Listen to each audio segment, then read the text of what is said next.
We will begin momentarily.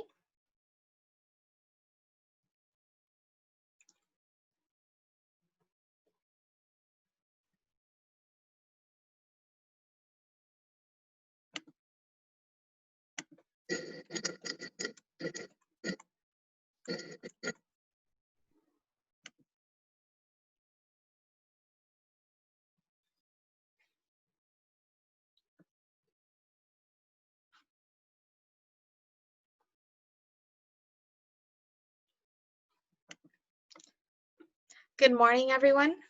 My name is Jennifer Ledger. I am the Operations and Development Manager at HOPE. Thank you so much for joining us this morning for this panel discussion on the Afro-Latina experience, the second webinar of our Hope at Home series, and the one of many more conversations we will be hosting on race and representation in the coming months. If this is your first HOPE event, welcome. HOPE is a nonprofit, nonpartisan organization that is focused on empowering our communities through advocacy, Latina leadership training, and increasing knowledge on the contributions Latinas have made to advance the status of women for the past 30 years. During this panel, we will hear from outstanding Black Latinas on the role the color of our skin has played within our communities, families, and professional environments. Our panelists are speaking to us from across the US, and their perspectives range from a college professor to a former elected official to a rising first-year college student. We're excited to have such a dynamic group of Latinas discuss diversity and representation issues that are too often missing from Latina spaces. After our panel, we will be having a Q&A time, so please make sure to drop your questions for our panelists in the Q&A box. Without further ado, I'd like to introduce you to the person that will be leading this important and timely conversation, our moderator, Janelle Martinez. Janelle Martinez is a writer and the founder of the award-winning blog, Ain't I Latina, an online destination celebrating Afro-Latinx womanhood. The Bronx, New York native is a frequent public speaker discussing media, culture, and identity, as well as diversity at conferences and events for Bloomberg, NBCU, Harvard University, and more. She's appeared as a featured guest on national shows and outlets such as BuzzFeed, Essence, NPR, and SiriusXM. And her work has appeared in Adweek, Univision Communications, Oprah Magazine, Remezcla, and the New York Times. The Enduring American has been nominated for the 20th Annual Rossoff Award in the 20-something category and won the Afro-Latino Festival of New York's Digital Empowerment Award. In 2018, she was recognized at City Hall by the New York City Council, the Black, Latino, and Asian Caucus, and the Bronx delegation to the New York City Council for her contributions as a woman of Garifuna descent. Welcome, Janelle. Thank you so much, Jennifer, for that warm welcome. And welcome to all of you for joining wherever you're from, whether it's the morning or it's the afternoon, possibly evening. This is such an important conversation, as Jennifer noted. And before we jump into the conversation, would love to know, I see people in the chat box sharing where you're tuning in from. We have people from DC, I saw Dallas. Please continue engaging in the chat feature and letting us know where you're tuning in from.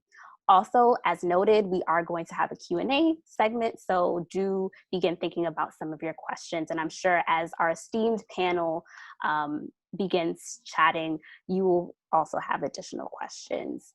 So without further ado, because this is definitely a meaty conversation, I am going to introduce you all to our amazing panel.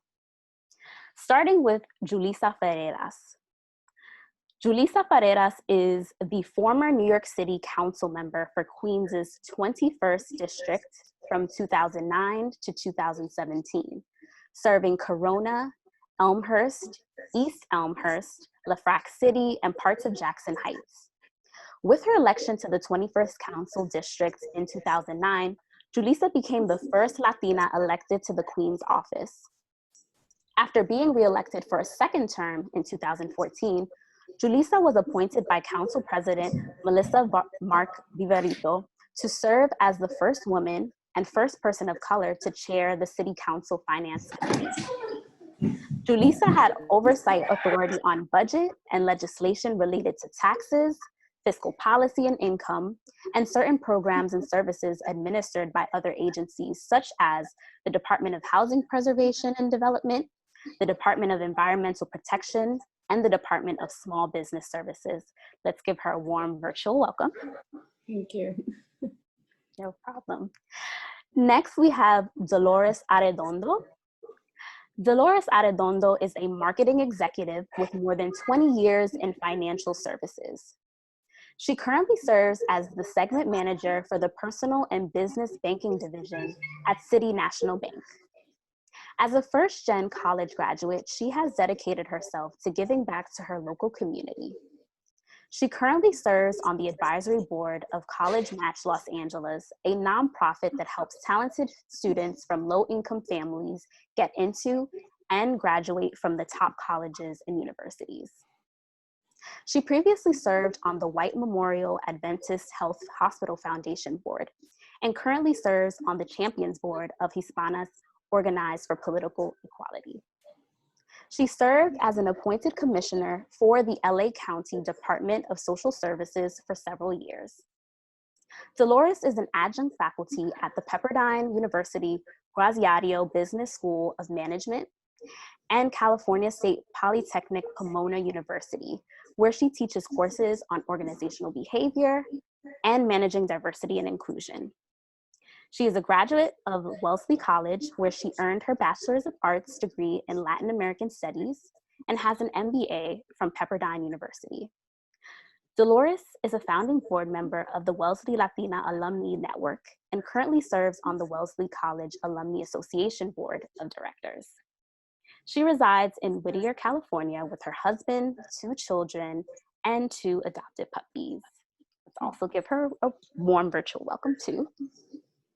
And speaking of children, seated right next to her is her awesome daughter, Sophia Adegondo Stringer. Sophia is a Black and Mexican, and specifically Blaxican, born and raised in Los Angeles, California. She is a rising first-year college student at Lewis and Clark College. Welcome, Sophia. And last but certainly not least, we have Professor Denzel Flores. Professor Denzel Flores is an associate professor in the Department of Latino and Caribbean Studies and the Department of Sociology at Rutgers, the State University of New Jersey. At 5 years old, she was asked what it feels like to be Black in Puerto Rico. Since then, she's been on a journey to answer that question. Her research focuses on understanding how urban space mediates community life and race, class, and social inequality. Her book, Locked In, Locked Out, Gated Communities in a Puerto Rican City, won the 2014 Robert E. Park Award of the Community and Urban Sociology section, CUS, of the American Sociological Association, and an honorable mention of the 2014 Frank Bonilla Book Award of the Puerto Rican Studies Association. She continues to work, research, write, and present on the relationship of faith and race. She is also a mother who tries to do it all in a practice of integrity and justice, all while wearing silver shoes. Professor Denzel has a BA in sociology from Harvard College, an MA from Stanford University, and a master's in urban planning, and a joint PhD in public policy and sociology from the University of Michigan. Let's welcome Professor Denzel Flores. So, as you can all see, we have an amazing lineup, various generations, perspectives, and so really it's time to just jump right into the conversation. And I want to ask each of you all, how did you come to this conversation, and particularly, why is it important to you? And anyone can take that first.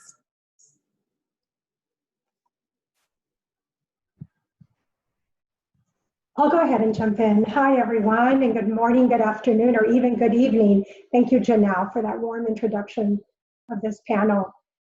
For me, I'm representing a different voice, if you will, on this panel. I'm representing the voice of a mother.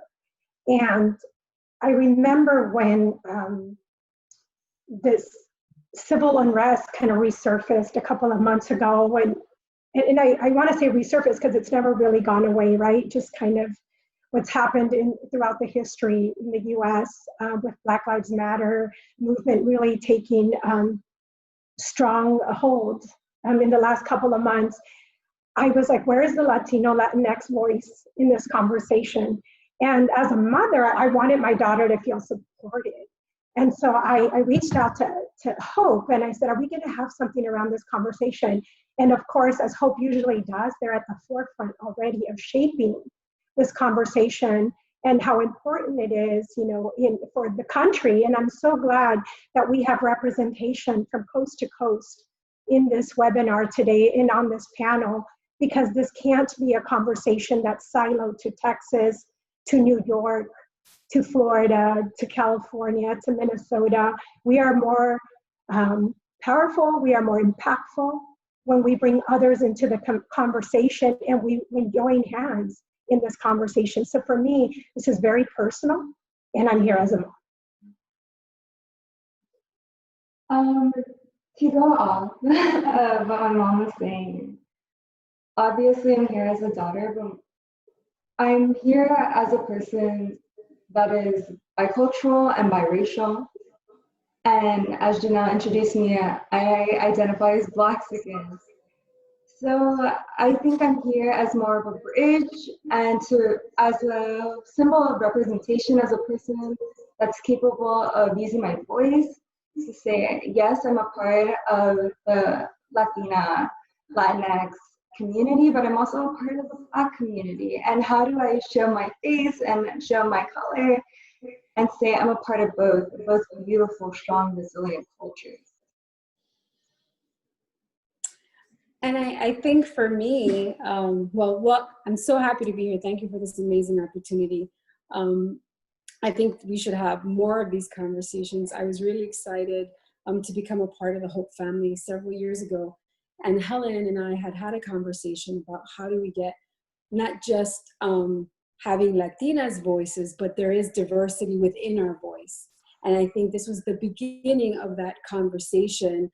Was really exciting for me, and to see the results already coming to fruition of our experience is one as Latinas, and then as women, and then as women of color, and then, you know, what shade within that, like we're this beautiful mosaic of people who have opportunity to share many of our advantages, but also kind of some of our challenges and how we overcome that as a people.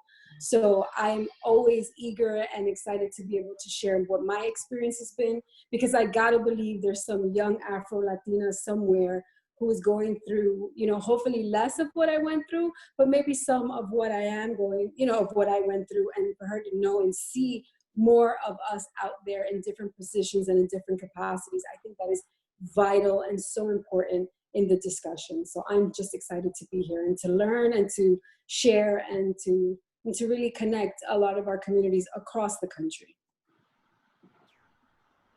So thanks for having me. I'm very excited to be here and to engage in this conversation. As Janelle Martinez suggested in my bio, I started this conversation at 5 years old. It selected me, I didn't select it. It's a conversation that comes because of my experience as a visibly Black person, girl then, now woman. And in many ways I have embraced that conversation or charged forward towards it by moving into academia in that realm and really examining what inequality means. And I study, as you saw in the bio, the built environment and design, and because I think in housing, because I see that especially within Latino, Latinx, Latina communities, we tend to avert the conversation, and it's something that is often said no, we don't have that, that's not going on. And so the way I studied is really paying attention to the codified ways in which anti-Black racism happens in our communities. I was approached through a collective that we started about a year ago called the Black Latinas No Collective, which is a collective of Black Latina scholars who have been doing this work for many years, decades, trying to unpack and to really put in the forefront what it means to be an Afro-Latina or a Black Latina in the world, and specifically also in the context of academia. So I'm very happy to continue the conversation. Absolutely, and thank you all for that. And I actually want to stay right there, right, Professor Denzel, with what you're talking about in the terminology, right? What does the term Afro-Latina mean to each of you? But I want to start with you, Professor Denzel, because contextualizing the origin of the word, the history behind it, because as you noted, this is a more visible conversation, but definitely not a new one. Yes. So for me, I think that it's important to recognize that it's a very diverse term. There's a wide range of experiences within that term, and that there are other terms. But I see two main things that are true to the term. One is it speaks to an identity, and then it also speaks to a political position. So it is an identity that really highlights the experience of being Black, a descendant of the violent legacy of enslavement and forced transportation of people from Africa to Latin America and the Caribbean. And that we experience, right, a certain are faced by specific social conditions given that history. It is also a political term that comes from a legacy of a range of movements that are aimed at naming and fighting anti-Black racism continentally in America, right, in all of the Americas. So it picks up on things like Pan-Africanism, which is over 100 years old, from the late 19th, earlier 20th century, in movements from the 20s and 30s, like the Negritude movement, the Harlem Renaissance, Afro-Cubanismo. And from mid-century, 1950s to 1980s, African liberation movement, global decolonization processes, civil rights movement, Black power, that also focus on what are the right terms. So things like moving from Negro to color to Black to Afro-American to African-American. And also, less known, I think it's about the 1970s in Latin America, or in this context, I think it's not being discussed that much, that in Latin America, there was a great mobilization of anti-racist organizations to identify the continental American context, hemispheric context of anti-Black racism. And then you have things like the anti-apartheid movement in South Africa in the 1980s that really gave way to this conversation, avid conversation, where 180 million people of African descent in the Americas started to, right, like were mapping themselves into, right, that naming racism in that way. So we have terms like negro, afrodescendiente, afro-latinoamericano, that are similar to Afro-Latino, that identify those movements against racism. And then we have in 2001, a conference against racism convened by UNESCO, where Afro-Latino emerges as sort of like a way to combine those movements, the Afro preface, especially that links Afrodescendiente, or links like Afro-Venezolana, Afro-Cubana, Afro-Puerto Rican, Afro-Dominican. So in the US, as we have this massive migration of Latin American and Caribbean, it's also a way to call and challenge that pan-ethnic label of the Latino, right? That sort of fades away and avoids that there are differences, that race is an active, factor in the way we experience it, right? A mestizaje claim that we're all the same and we're all mixed and forget it, that the Latino term tends to elide. So it really calls to identity of this particular experience of being Black, but also politically says, anti-Black racism is a thing within Latinx communities. And more lately, there's also a conversation about in naming about moving from Afro-Latino to Black, because Afro-Latino is something that may focus more on the roots rather than the experience of being visibly Black. So it's a very, it's a broad term, and there's certainly other terms, but I wanted to offer that sort of background on how we've navigated this term, and that it has over 100-year old, but really, if you put it back in 400, 500-year history, right, in the making. Absolutely. And to the rest of the panelists, what does this term mean to you? And I know even, for example, Sophia, you even using, right, Blaxican as the term and claiming stake on that. Like, what does it mean to you? For me personally, I choose to use Blaxican because my mom, Mexican-American, first generation Mexican-American, but my dad is African-American. And I feel personally, I don't necessarily attach myself to Afro-Latina so much because my culture or my heritage does have those ties of enslavement, but my enslavement doesn't fall in Latin America or along the island, but rather the mainland United States. And I'm biracial, so I feel like Blaxican is more of my tie to mix both of my cultures together. Thank you for that.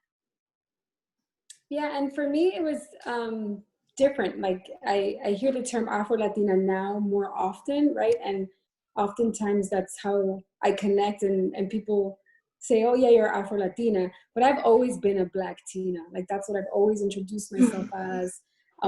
Whenever I've done any speaking engagement, like I've been very for that. I bring that to the forefront. I think it's been some of the challenges that I've had to overcome. So I've taken that and kind of embraced it. But let's be honest, I walk into a room and they see a woman, then they see a Black woman, and then when I open my mouth, they hear my very Latina accent, right?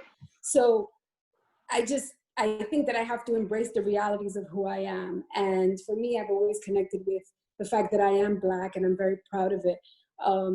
But and I know that we're going to get more into it, but the reality is that it's also kind of all the layers of people. Many people feel like, oh, wait a minute, how is she connecting? Or the famous, you're Black, but you're not really that Black. And it's like, well, what does that mean? And, why would this conversation be different if I was darker or lighter?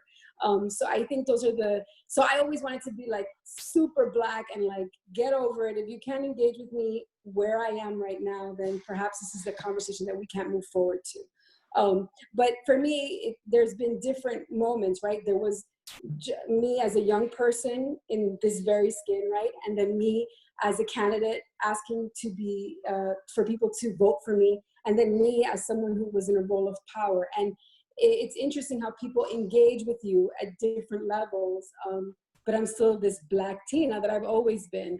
So it's been an interesting experience, and one that I think we have to be very clear on, because unfortunately some of our African American allies, or even just people that we work with, feel that as Latinos we can kind of pop in and pop out of the culture. So for me, it was very important that that I was clear that I recognize that I'm a Black person first. Mm-hmm. Definitely. And, Julissa, I want to stay with you here on this next one, because you talked about, of course, how you always identify, but then also entering this sort of political realm, right? And there being also additional layers with that. And so can you talk a little bit more about your experience in the political realm as an Afro-Latina? What did you have to navigate and things like that? Well, I mean, I was very blessed to represent a district that was predominantly Latino, but my voting base, the actual group of people that actually formed my voting base, was predominantly African American. And I remember, you know, we have both extremes, right? So I remember when I was first running for office, someone who I considered a mentor, and she was an African American woman elected who I've known forever since I was a kid. I went to her political club. And I went to the meeting, and she was like, what are you doing here? Almost like, this is not for you, right? You belong on the other side of Northern Boulevard, which is where the Latinos are. So, and I was shocked because this is someone who's known me my whole life. So I had to really exert my presence and the fact that, no, this is one experience and I am a Black woman. And I didn't leave the meeting, by the way. And then, you know, you have the other side where I was meeting with this prominent donor who, when he walked in the room and sat down next to me, and I was with a friend who actually brought him, said, you know, Julie, you know, when I walked into the room, I thought you were Black. And I was like, yeah. And he's like, and then I thought you were going to sound like Rosie Perez. And it was like, that was the joke, right? And I had to sit there and, you know, and in my mind make a decision, okay, I'm not going to take this man, not even a red cent from this person. But that was very real. And for him, and I was sitting there as the finance chair for New York City, right? Like, this is with all the titles and all the things that I worked for, it didn't matter, because for that person, he had to, it was almost like shocking that he wasn't going to sit with someone, you know, with all his perceptions of what I should be or what I should sound like. So there is that level of ignorance out there that we have to deal with. But then there's, you know, the opposite of it, which is how amazing it has been for me to be able to really live and share in the experience of African-American culture, right? Because many doors were open for me through my experience with the NAACP, because when I was growing up, there wasn't an organization that I could connect to.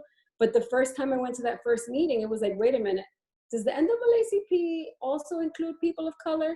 And we had to have that conversation in our youth council, and it was had, and, you know, and it was something that I think made us all better for it. But it was kind of eye-opening for me. And I said, oh, this is going to be a reality that I'm going to have to face at 14 and now at, you know, 40 something.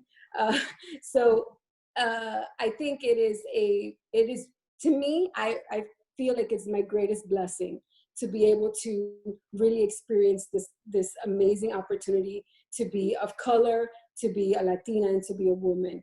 But we also have to make sure that we don't, as Latinos, kind of jump in and out of the conversation when it's convenient. Because I've also seen within some of my Dominican, you know, groups that, you know, oh no, yo soy dominicano, yo no soy negro. And it's like, wait, you know, like there's a reality of our race, and then there's our identity, and then even our nationality, right? Because we also have to recognize that we're American in many ways, even though some people would like us not to claim that. But, you know, I was born here. So it's complex and it's beautiful, but we need to be able to not let others use that as kind of a weapon against us. Absolutely. And it speaks to the power of just really knowing who you are in that, right? And then that supports in navigating that, and still continuing to speak about space. Professor Denzel, how is it you navigating, you know, the academic realm with being an Afro-Latina? I know you referenced the collective, right? Black Latinas Know. So for you, what has been your experience in academia? Yes, so, you know, academia is quite an interesting space in which to forge these conversations, in part because it thinks of itself as a very progressive space. And I mean, if you heard about my appointment, it's in both in Latino and Caribbean studies and in a traditional, what we call a traditional discipline like sociology. So it's not a secret that these are predominantly white U.S. spaces and white and privileged white male spaces, and so when you have a set, so you first have to deal with that, right? And like the not being fully kind of embraced or understood in that context. And then you have spaces like Latino Studies, for example, that thinks of itself as progressive and is attending to Latino issues, properly so, right? And importantly so. But in these spaces also we can see the how we interpret the way we understand who a Latino is. And there actually has been some research that these sometimes are the most violent spaces for Black Latinos because they are not perceived as being part of it. And if we look across Latin America, there are Latinos, there are Blacks everywhere, right? Latin America received 96 to 97% of enslaved people versus the US that receive about 3 to 4%. So really the majority of Black people in the Americas are Latino. They are in Mexico and Mexico. Mexico did a very interesting move to advocate for this identity, and their census numbers of Black people in Mexico increased them dramatically. They are in Ecuador, they are in Nicaragua, they are, in Argentina. Everywhere there are Black people, and in most cases they outnumber the number in the US. And so I think that's important to understand that part of the issue we're dealing with here is an understanding of Latino that excludes Blackness. And so this happens in academia as well. So I may walk into a room, a Latino organization, and I studied for a while in the West Coast at Stanford, as I said, and there I experienced it. It was total confusion, right? What are you doing here? Even when I speak Spanish, it's heard like, that's not Spanish, that cannot be it, right? Like there is a confusion about it's clearly Spanish, but they're like, no, something's happening. So Latino spaces can often remind you that you don't belong there. And this is not only like every day, but we can look at TV and media, the Latino media. Who are the representatives of Latinidad? So there's a lot of work, I think, to do in academia, even a very progressive space where the representation of Black Latino academics is dismal. It's dismal for Latinos, just non-Black Latinos.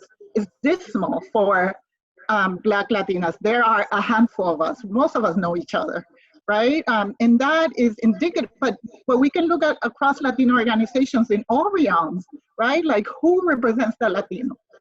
Are we inviting and embracing Blacks into that because they are part of our communities, but they suffer the same consequences of racism, right? They tend to be low income, education is not really served, there's no service for them. So these communities, we have to really figure out how to bring them into the fold, into our Latino family. Absolutely. And I want to transition into a conversation with you, Sophia, as well, around identity, of course. As an Blaxican, have you, and you sort of began talking about this, but have you faced any challenges when relating or interacting with people that you meet? And these could be, I'm going to use the term Latinx, right? It could be Latinx or otherwise. And then also specifically would like to know about your experience growing up, in California, right? Being Black, being, Mexican, what has that entailed? Okay, I first want to say thank you, Julissa, thank you, Dante, because as you were saying, I do share a lot of what you're saying about not feeling Black enough or not feeling Latina enough, while looking the same that I do or Latinx enough. And I do share some of that experience. I know for me, it's always been a little topic for a lot of my life, like, oh, it's mentioned here or it's mentioned there. And it wasn't until high school, the end of high school, where I really faced it. I want to say the first time it really struck me was when my dad's in the other room, but when my dad asked me, hey, Sophia, you always say you're Mexican, but why don't you say that? Like, why don't you side with your Blacks? Like, why don't you identify as Black? And I just simply told him, I was like, Dad, the world sees me as Black. That's the first thing they see me as. And I had to fight and almost prove that I am Mexican. My name is Sophia Arredondo Stringer, but the Arredondo often gets cut out. And I was senior year applying to colleges, and it comes to my personal statement. And in my household, it just is that we're a mixed, biracial family. My mom being the lightest, my dad being the darkest, like we're just a range of browns, beautiful melanin. And it wasn't until then where I just felt like I had to write my story down. And the first draft, it was hard and it spoke to a lot of pain because I'm telling my mom, I'm like, I don't feel Latina enough when I'm with my Mexican family, or I don't feel Black enough when I'm with my Black family. And I say that because when I'm with my Black family, they're like, you look Black, but why do you sound white? Or why do you sound the way that you do? Or when I go to school, I'm called an Oreo. And for me, a lot of the time I deflect it with humor and I try to make jokes out of it. But in reality, like those comments just get repeated and repeated. And how do I not apply that as my own identity? And then when I go to my Mexican side, I almost feel like I have to fight and be like, hey, you know, I may just be a bit darker than you, but I'm just as Mexican as you. What difference does it have? We were just born on different sides of the border, but we're still the same people. So that has just been some like minor things that I felt in my own household. But going outside in the world sees me as a Black young woman. And I've been fortunate enough to travel outside of the US, but even in other countries where you might think it's a bit more progressive, like European countries or just Latin American countries, and you think they're maybe a bit more progressive, and then you see you as more like Latina, especially when you like speak Spanish. And even then they're like, what? Going back to what you were saying is that that isn't Spanish. I share that experience with the doctor. And then when I go to European countries or even in the same country, I have people like hold their bags when I'm in the bathroom with them, as though because I'm the shade that I am, I'm gonna do something, I hate to say this word, but criminal just because of my skin tone. Mm-hmm. And that just isn't the case. And it wasn't until later that I saw the beauty in being biracial after writing the college essay, going back to that over and over, and tears and TED Talks after TED Talks, trying to see other people that share some form of experience with me, that I have to use my voice as a bridge of two cultures rather than seeing myself as constantly fighting, because I'm just one person. And I know my voice may have an influence to some, but some people are very stubborn and they constantly stick to their own narrative about people that may look like me or that may sound like me. And I hope that I could represent myself and show that I'm a bridge. I am both Black and Mexican, excuse me. And they are both beautiful, resilient cultures. And I don't have to just identify as one or the other. And that is how I'm still learning about my identity, but how I want to go forward and looking. Mm-hmm. Absolutely. And it's such a pleasure hearing you speak to that, like, and the courage of documenting, your story and also knowing that you're one person, right? But you can, be that bridge. And so it's so fitting that, with this next question for you, Dolores, what has supported you in raising conscious children and now young adults, right? Yes, well, have there been challenges in doing so? But really, what has supported you overall? Before I start, I have to do like this because young people taught me about snapping. So I want to snap for my daughter. I want to snap for the doctor and for Julissa. Just the honesty. And by the way, I'm resisting reading all the comments in the chat, but I think there's some power and some magic happening in the chat room as well. So I'm so glad that this conversation is extending the panelists here today. for me, as Sophia was referencing, even her name, it was just, we gave it a lot of thought. Sophia can be pronounced in English and in Spanish. Arredondo, because we didn't want that to be lost. Stringer for her father. And so from her name to, interestingly, as we were preparing for this panel, I was thinking about just kind of race. And my husband and I had a talk yesterday evening. If you can imagine us out on the porch, the sun was kind of going down. And I said, did we ever think about, like, how did we get here? You know, we're celebrating our 20-year wedding anniversary next month. And we met right after the LA riots. And I had just returned from doing my undergrad back east.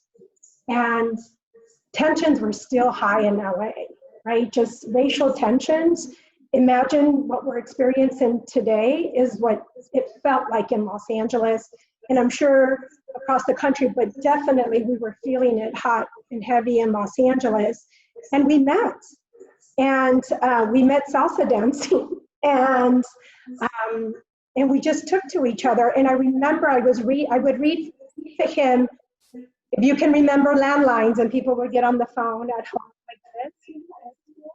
And I would read to him this book called What Looks Like Crazy on an Ordinary Day, I believe was the book. And it was about an African-American woman living with HIV in the South. And that's how we fell in love. I was his audiobooks before there were audiobooks. I would read to him, and then we would have conversations about the book and the story, and then we went on dates, and there was still police hostility then. And I remember getting pulled over for no other reason by the LA sheriffs than he was a Black man in a Latino neighborhood on our first date. And I started getting mouthy, and he's like, no, we need to get you home safe, and I need to get home safe, right? So he knew the drill. You put your hands, and exactly the sheriff said, I'm pulling you over because you're not from around here, right? And so that was just like some consciousness that had to take place really fast of the reality that I was entering. And as we were raising our children, we had to raise consciousness around the anti-immigrant sentiment in this country, as well as the anti-Black sentiment in this country and around the world, because we've, just as we've traveled, but both cultures were very important for me to feel. And I will tell you, it was 2010, April 2010. We visited Washington, D.C. for the first time with our children. Remember this? And we went to the Lincoln Memorial. And we were reading, behind the Lincoln Memorial is the inscription of the Emancipation Proclamation. And so we read it out loud as a family. And my little girl then, well, she's not little anymore, but she was 8 then. And she's like, Mommy, if this hadn't happened, would I have been born a slave? Like, think about that, to hear your child ask that question. So just that mindfulness. And I said, okay, the time has come, right? Like little by little, she had to learn what most of us learn in sort of US history in 11th grade. She had to learn it in 5th grade because it was her reality. And then the other thing is, she wanted, a quinceañera is very important to us, just for my family and for my culture. And so she wanted a trip to Paris instead, good for her. But the quinceañera piece was still important. So there she was in her quinceañera dress running around the streets of Paris. And then we got to educate people on what a quinceañera was, because all these little girls were running up to her and saying, are you a princess? Are you a princess? So I just always want both my children to feel like they can take the best of both and just stand strong in who they are. And no one, whether you're a white Latina today listening to this, or you're a Black Latina or Latinx person listening to this, don't let others define who you are and how you see yourself. Like, there is no, are you Mexican enough, or are you this enough? You are enough. So I just wanted to just share that with you. Thank you so much to all of you for your insight. I know that as you each mentioned, the chat box is overflowing with numerous questions, and you each have really been so vulnerable and transparent. And I'm excited to see what questions come up for the Q&A. So thank you all for your insight and just real talk all around.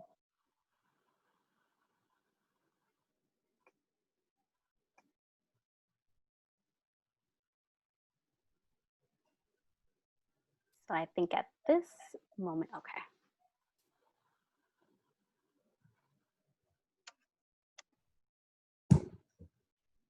Thank you all for such a great discussion. We do have some questions from the audience that I would like to pose. So we'll try to get as many as possible. I believe we have around 8 minutes or so. So let's go ahead and start with our Q&A. So our first, seems like a comment.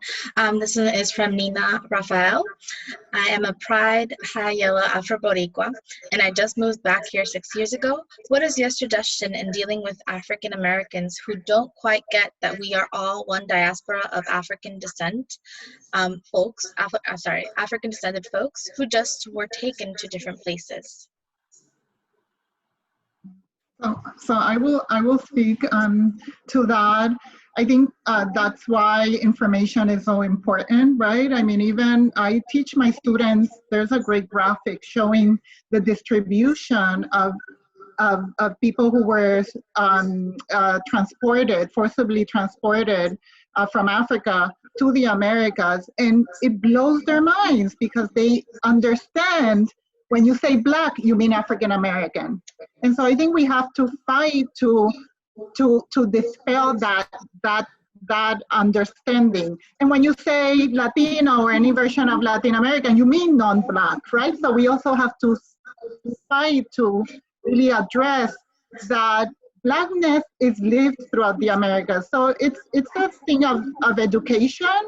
And I think that it's laying how our experiences are actually very similar.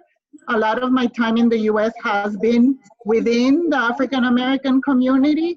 And I always say, you know, like, and they ask me things like, oh, I thought you were Black when they hear me speak. And I'm like, I still am, right? Like and then I proceed to educate. So I think it's important to educate because there is certainly a tendency to monopolize that experience as being exclusively US American. I also wanted to be sure to mention the Afro-Latino Reader, which is edited by Miriam Jimenez Roman and the late Juan Flores, which is such an important, thick resource book about the range of experiences of Afro-Latinidad. So I wanted to make sure I mentioned that book as a great resource. I just wanted to quickly add that, you know, as the professor mentioned, we can't assume that the African-American experience has access to our history because, you know, they're not teaching African-American history in our schools, let alone Latino African-American history, right? So for me, when I was ever challenged, and it was definitely put forth in different situations for me, it's about, you know, these slave ships stopped in many ports, and many of those ports were, you know, the Dominican Republic, Cuba, Puerto Rico, Brazil, and just having that conversation help people understand that we're coming from a place of unity when we say and identify as, you know, Black Latinas or Afro-Latinas. Because the reality is, look, there's within our Latino culture, there is it is real that many of our family members and neighbors always want to say, no, tú eres café con leche, you're really not that Black. So they've also received that from different Latino groups of exclusion. And when we talk about, and I know the doctor referenced this, about, you know, what it means for communities, many Black communities feel that they're being displaced by Latinos. And those are real tensions. And unfortunately, you know, these are part of urban planning, you know, like these are things that are real and that we have to also recognize when we engage with the African American experience and their pushback of us. But we need to push back also and let them know, no, we're coming from the collective. And I feel just as Black as you because my experience dictates that to me.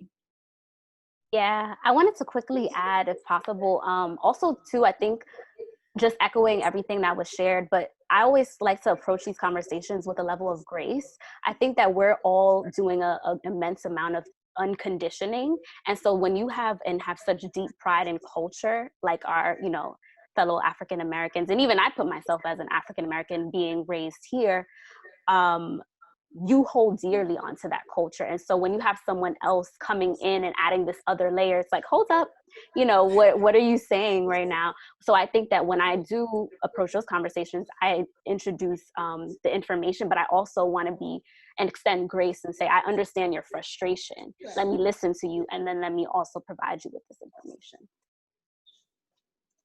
Great answers. So for our next question, how should we deal with anti-Black narratives in the Latinx community? From Kayla Arango. So I'll say something. So yes, be graceful, but call it out. Like, it is what it is. Like, those little jokes, those little jabs, those little slight comments, they're not okay, right? And there's Black, and then there's like the shade, the many shades of brown in between, right? So every time you hear something, say something.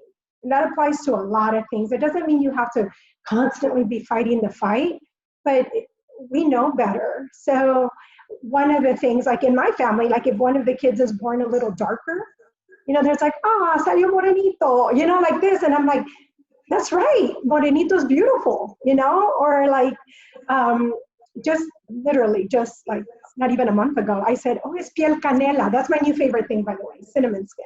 Es piel canela, es guapo, es lindo, because he's beautiful, right? He's cinnamon skin. And it's because something that happened to me, and somebody mentioned the media earlier, and I was thinking about our telenovelas, right? They're so white, and the news reporters and the anchors and the movie stars, and there's nothing wrong with white. White is okay too, but it's just, there is a spectrum to us. So why do we have to look a certain way in the media, even in Latin America, right?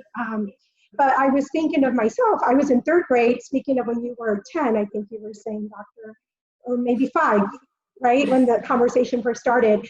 And it was 3rd grade, and there was a play in East LA, by the way, my hometown.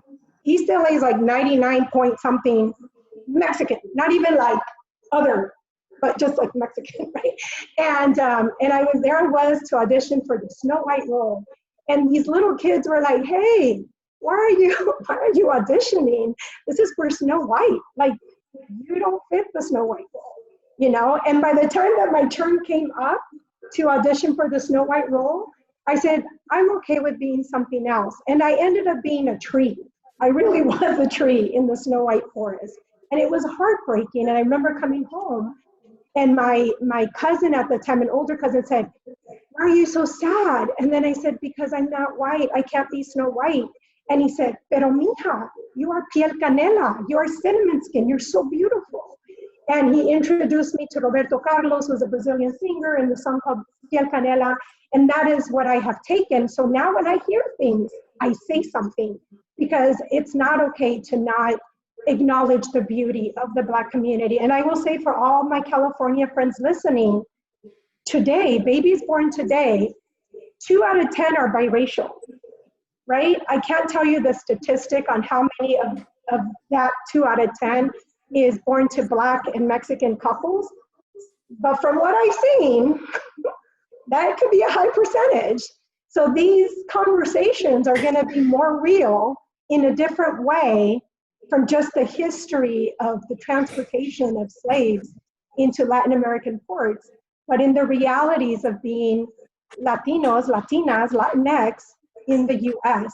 So there will be more Sophies in the future. Universities and colleges are seeing that biracial category keeps growing and growing. So I hope that when my daughter leaves to Portland next month, which I am worried about because Portland's crazy right now, that she's not forced to have to pick an identity. So I just wanted to share that. Janelle. Could I jump in quickly, just quickly? I think that it's important to recognize that also these African American and Black Latina are not mutually exclusive. And I would hate to live with that thinking that we're not at times the same community.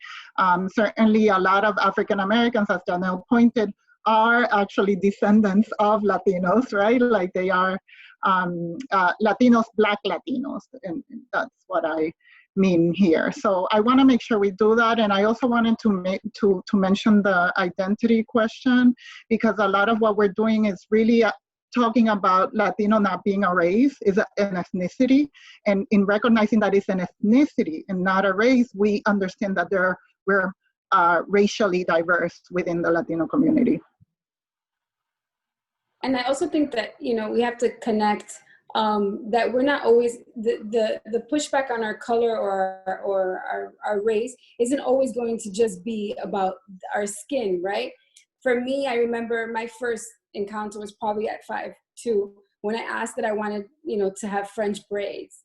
And, you know, the family member that was gonna do my hair was like, con ese pajón, like, no way, you can't get French braids. Yo te voy a hacer dos moñitos, and that's all you get. And my cousins, who are much fairer skin and soft, you know, this bouncy, beautiful, soft curly, what was told to me as beautiful curly hair, they always got their hair braided. You know, and it's not until later in life that I'm like, wait a minute, like Black people are the kings and queens of braids. Like, but somebody sold that to me at 5, and I thought that that was real. So like the microaggression comes in different forms within our culture. I would love to add on to that. I'm so glad to be growing up in the generation that I am growing up, just because I know even now, like for me, I'm 18, but it wasn't too long ago where all I saw were like on magazines were white, blonde hair, straight hair, and I don't know if you remember, but I always wanted a Brazilian blowout so I could have that straight hair. And as I'm growing up more, I'm noticing like, hey, people pay for my skin tone. They love my hair. Curlier hair than this is equally as beautiful as my hair now. And I shouldn't be limited by what I see. No one should. I feel like everybody has their own way of innovating. And it may not be, oh, your hair may, to go back what you were saying, your hair may be a bit easier to braid, but that doesn't mean that your hair shouldn't get braided. We just need to find those little things that help improve our communities, that allow more inclusion than exclusion. I think also I'll add to the conversation around like holding people accountable, in particular around narratives. As someone that's in the media space, I want to give a shout out to many of the independent digital creatives online who hold places like Univision and Telemundo accountable through hashtags, through @mentioning, through starting petitions. And then also the fact that like those of us that are, which many of us are creating media on a daily basis, are messaging those executives and saying, or if it's a producer reaching out, I know I've done this before, like that segment that was done, here's what could have been explored. What does your newsroom look like? Asking the hard questions, because it's going to eventually get funneled up to the top. And so no matter the industry that you're in, there's always going to be the ways in which you can hold people accountable. And I know sometimes it can be kind of like, do I say it? But it's like, no, it honestly, it's not just for you. And I know this sounds hard, like, oh, I can't speak for everyone, but I always think about who's coming after me. And like, are they going to have that conversation? And so that kind of helps me sometimes when I'm like, oh, do I want to say it? Do I not? And Janelle, and I'm sure you've observed this, but I've seen, sorry, I have a 6-year-old in the back. I've also seen that where I get really excited when I see like an Afro-Latina on the news, and then you can watch as she gets slowly lighter, right? And she goes from like these beautiful black hair to blonde highlights and like these shades. And it's almost like every time I get so excited when I see a new face, and then like within a year or a couple of months, es rubia, right? Like, and it happens every time. And I hope that we get to a point where, you know, we are enough, as, you know, as Dolores had mentioned. All right, thank you all for your wonderful answers. I will have to apologize to our audience. We're coming close to our ending time. Thank you all for being here on this panel, and for all of you who posed questions. I do apologize that we weren't able to get to all of them. I will now introduce you to Hope's CEO, Helen Torres, who will give us some closing remarks. Thank you all. Once again, I want to repeat what Jennifer just mentioned is a great moment of gratitude to all our panelists. This has been a tremendous, powerful, I gotta say at times very emotional conversation, and for all of you to show up and I love the word of grace, to grace us with your presence and your stories and your vulnerabilities. It's very touching. And I am going to take an executive privilege. I have seen Sophia grow up, and I'm just so proud of you. I just feel so like I've just witnessed such a strong leader. So thank you so much. And I also want to thank Jennifer Ledger, our staff member at Hope, when we were discussing where Hope was going to show up in this moment of history, discussing race. She raised her hand and said, I want to put together this panel, because we knew the discussion of what it means to be Latina has to be so inclusive of all our voices. And so thank you, Jennifer, for doing that and for guiding us through this. We're very, very grateful. This is not the end. This is actually a beginning of a much stronger conversation and longer conversations we have to continuously have in our community. I look at trailblazers like Julissa and Dr. Daisy Flores and this upcoming generation led by Janelle, and I'm just so warmed with the thought that we're in good hands. But we have to support each other as we go through this journey. And we have to support mothers like Dolores, who are in the forefront of just ensuring that our families are reflective of the conversations we have to have. So with that said, I just want to make a commitment from Hope's vantage point that we will do better. We will continue to be more inclusive, and that this, once again, is a beginning, not an ending of the conversation. So please look forward to more webinars from us, more data from us, and more engagement from all of you. So thank you again for giving us of your time and of your thoughts and all the beautiful comments that I've been reading on chat. And please, please keep in touch with Hope and keep us together as a unified front when it comes to all of us as Latinas. Thank you so much for your time.